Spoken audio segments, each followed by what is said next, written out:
আজকের এপিসোড পেছন ফিরে তাকিও না। এপিসোডটা মন দিয়ে শুনুন। তাহলে শুরু করি এপিসোডটা। সন্ধ্যা নেমে এসেছে। জঙ্গলের ধারে ছোট্ট গ্রাম মাধবপুরে। পাখিরা নীড়ে ফিরছে, গরুগুলো খোয়ারে ঢুকছে। গ্রামের পাশ দিয়ে বয়ে চলেছে একটা ছোট কাঁচা রাস্তা, যেটা বয়ে গেছে শাল সেগুনের ঘন জঙ্গলের ভেতর দিয়ে। সেই রাস্তা দিয়েই একদিন বাড়ি ফিরছিল অরিন্দম। কলেজে পড়া ছেলে, শহর থেকে এসেছিল দিদার বাড়িতে কয়েকদিনের জন্য।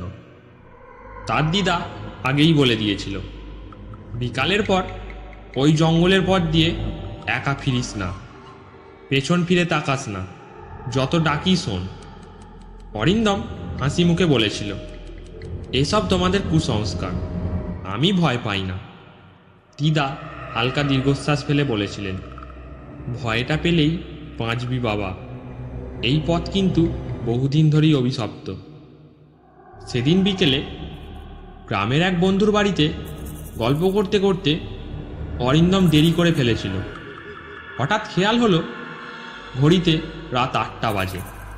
বিদ্যুৎ ছিল না, চারিদিক ঘুটঘুটে অন্ধকার। পকেটের টর্চটা জ্বালিয়ে অরিন্দম বেরোলো। পথে হাঁটতে হাঁটতে এক অদ্ভুত অনুভূতি হচ্ছিল ওর। মনে হচ্ছিল কেউ যেন ওর পেছনে পা ফেলে চলছে। হালকা পাতার খসখসানি, মাঝে মাঝে হাওয়া দমকে গাছের পাতার শব্দ, সব মিলিয়ে গা ছমছমে লাগছিল।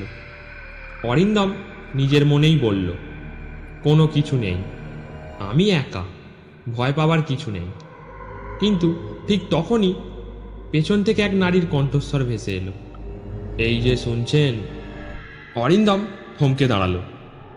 গলা একেবারে পরিষ্কার, কোনো অশরীরীর মতো নয়। সে ভাবল হয়তো কোনো পথ হারানো মানুষ হবে। কিন্তু তখনই তার মনে পড়ল দিদার কথা, পেছন ফিরে তাকাস না, যত ডাকি শুনিস।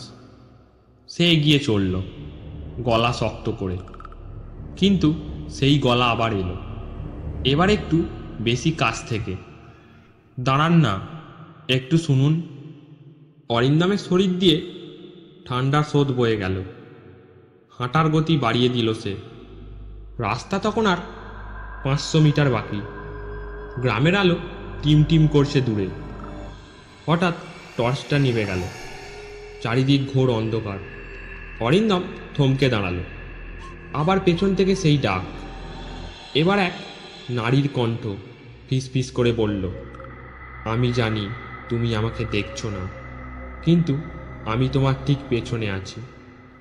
শরীর জমে গেল অরিন্দমের। বুকের মধ্যে শব্দ করে, ধকধক করছে হৃৎপিণ্ড। এক পা সরাতেই সে অনুভব করল পেছনে নিঃশ্বাসের গরম ভাব, কারোর উপস্থিতি।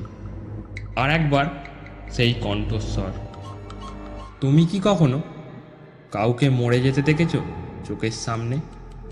আমি দেখেছি, আমি তো মরেই গেছি। একটা বরফ ঠান্ডা হাত এসে অরিন্দমের ঘাড় ছুঁয়ে দিল। সে চিৎকার করে দৌড়াতে শুরু করলো। অন্ধকারের মধ্যে গাছের ডাল ভেঙে যাচ্ছে, কাপড়ে টান লাগছে, কিন্তু সে দৌড়াচ্ছে প্রাণপণে। গ্রামের আলোর কাছাকাছি আসতেই হঠাৎ পেছন থেকে কিছুই আর শুনতে পেল না। শব্দ, নিঃশ্বাস, গলা সব যেন হাওয়ায় মিশে গেল। সে দৌড়ে বাড়ির দরজায় এসে পড়ল। দিদা দরজা খুলে তাকিয়ে থাকলেন। আমি বলেছিলাম তো, পেছনে তাকাস না। অরিন্দম তখন কাঁপছে, কিছু বলতে পারছে না। হোঁট শুকিয়ে গেছে, চোখে শুধু ভয়। পরদিন সকালে দিদা তাকে ঘুম পাড়িয়ে রেখেছিল। সকালে ওর কপালে জল দিতে দিতে বললেন, তুই ভাগ্যবান। যারা সেই গলার ফাঁদে পড়ে তাকিয়ে ফেলে তারা আর ফিরে আসে না। অরিন্দম বলল, ওটা কে ছিল দিদা? দিদা বললেন এক দীর্ঘশ্বাস ফেলে, অনেক বছর আগে এক বিধবা মহিলা ওই জঙ্গলের পাশ দিয়ে চলাফেরা করত। একদিন রাতে কিছু লোক তাকে কষ্ট দেয়। সে আত্মহত্যা করে। আর তারপর থেকে তার আত্মা ওই পথেই ঘোরে। সে কাউকে একা দেখলেই ডাক দেয়, কেউ পেছনে তাকালে সে সঙ্গে করে নিয়ে যায়। অরিন্দম চুপ করে রইল। তারপর থেকে সে আর কুসংস্কার নিয়ে হাসাহাসি করেনি। মাধবপুরের সেই পথ আজও আছে। লোকেরা বলে সেখানে সন্ধ্যার পর আজও মাঝে মাঝে ভেসে আসে সেই নারীর কণ্ঠস্বর, এই যে দাঁড়ান না। কিন্তু কেউ আর পেছনে ফিরে তাকায় না, কারণ তারা জানে পেছনে ফিরে তাকালে আর ফেরা হয় না। গল্পটা এখানেই শেষ করলাম। গল্পটা ভালো লাগলে একটা লাইক করবেন।